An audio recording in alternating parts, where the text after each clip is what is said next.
पिछले साल अक्टूबर में जब भव्य बिश्नोई आदमपुर के विधायक बने तो भजनलाल परिवार में जश्न का माहौल था।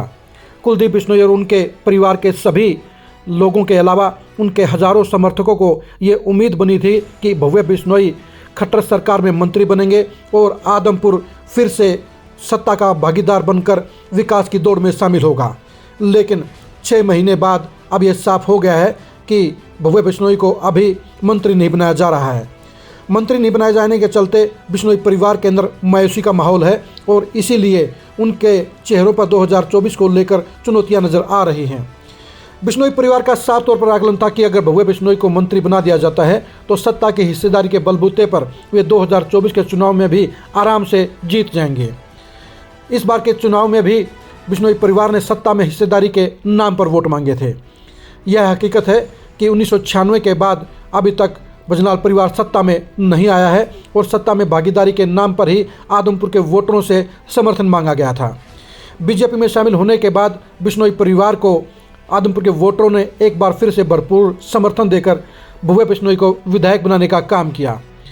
भव्य बिश्नोई के विधायक बनने के बाद बिश्नोई समर्थकों को यह पूरा विश्वास था कि खट्टर मंत्रिमंडल में भव्य बिश्नोई को मंत्री बनाया जाएगा और सरकार में उनकी भागीदारी होगी।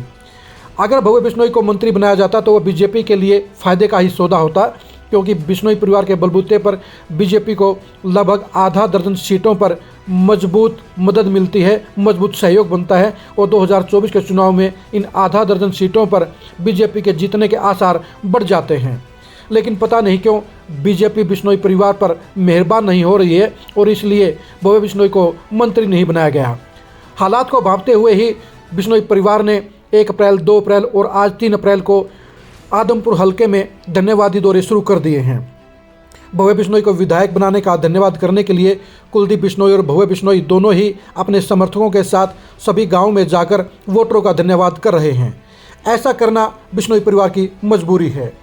बिश्नोई परिवार की प्लानिंग यही थी कि भव्य बिश्नोई के मंत्री बनने के बाद पूरे गाजे बाजे के साथ पूरे हलके का धन्यवादी दौरा किया जाएगा। लेकिन 6 महीने इंतजार करने के बाद भी जब भव्य बिश्नोई को मंत्री नहीं बनाया गया और भविष्य में भी मंत्री बनाने की संभावना नज़र नहीं आई तो बिश्नोई परिवार को समझदारी में एक फैसला लेना पड़ा और वोटरों के बीच में जाकर धन्यवाद दौरा करना पड़ा। भव्य बिश्नोई को विधायक बनवाकर जहां बीजेपी ने अपने हार के सिलसिले को तोड़ा है, वहीं कुलदीप बिश्नोई के माध्यम से राजस्थान में होने जा रहे विधानसभा चुनाव में अपने फ़ायदे का सौदा किया है। लेकिन भव्य बिश्नोई को मंत्री नहीं बनाकर बीजेपी ने एक बड़ा गेम खेला है। इस गेम खेलने में बीजेपी के कुछ नेताओं का बड़ा रोल है, लेकिन इन नेताओं को ये समझ नहीं आ रहा है कि भव्य बिश्नोई को मंत्री बनाने से बीजेपी को ज़्यादा फायदा था, भजनलाल परिवार को थोड़ा फ़ायदा था। अगर भव्य बिश्नोई को मंत्री बनाया जाता तो बीजेपी को पूरे हरियाणा में भजनलाल समर्थकों का बड़ा सहयोग मिलता और 2024 के चुनाव में नज़दीकी मुकाबलों में कई सीटों पर ये समर्थक और वोटर बीजेपी के काम आते। लेकिन बीजेपी ने अनसुलझी अनबूझी सियासत के तहत भव्य बिश्नोई को मंत्री नहीं बनाया। इसी वजह से भव्य बिश्नोई का परिवार और उनके समर्थक दोनों ही आज मायूस हैं और इस मायूसी के बीच में कुलदीप बिश्नोई ने भव्य बिश्नोई के साथ 3 दिन का आदमपुर में धन्यवादी दौरा किया है। बीजेपी को समझना होगा कि अगर उन्हें भजनलाल परिवार के वोटरों और सपोर्टरों का पूरा समर्थन 2024 के चुनाव में लेना है तो उसके लिए भव्य बिश्नोई को मंत्री बनाना सबसे बेहतर फैसला रहेगा। अब देखने की बात यही है कि बीजेपी हाईकमान और खट्टर साहब भजनलाल परिवार की सियासी ताकत का फ़ायदा उठाने के लिए भव्य बिश्नोई को मंत्री बनाने का फैसला लेते हैं या उन्हें मायूसी में छोड़कर 2024 के चुनाव में भव्य बिश्नोई के लिए भी एक खतरे की आसार खड़े करते हैं। भव्य बिश्नोई बीजेपी और साउथ हरियाणा की सियासत के लिए आप लगातार खरी खरी न्यूज़ के साथ जुड़े रहिए। नमस्कार।